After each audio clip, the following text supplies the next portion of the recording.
Praise the lord. ఈరోజు దేవుని వాక్యము తలగా ఉండే ఆశీర్వాద జీవితం. నీవు అనేక జనములకు అప్పిచ్చెదవు గాని అప్పు చేయవు, అనేక జనములను ఏలుదువు గాని వారు నిన్ను ఏలరు. ద్వితీయోపదేశకాండము 15వ అధ్యాయము 6వ వచనం.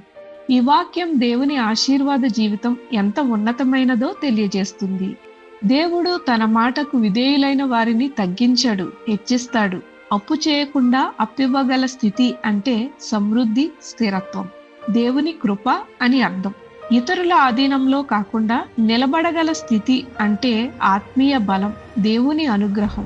అంటే ఇది కేవలం ఆర్థికపరమైన ఆశీర్వాదం మాత్రమే కాదు, ఆధ్యాత్మికంగా, కుటుంబంలో, పరిచర్యలో, నాయకత్వంలో కూడా దేవుడు మనలను తలగా ఉంచాలని కోరుకుంటున్నాడు. కానీ ఈ వాగ్దానం విధేయతకు అనుసంధానమై ఉంది. దేవుని మాటను అనుసరించినప్పుడు ఆయన ఆశీర్వాదం మన జీవితాన్ని పై స్థాయిలో ఉంచుతుంది.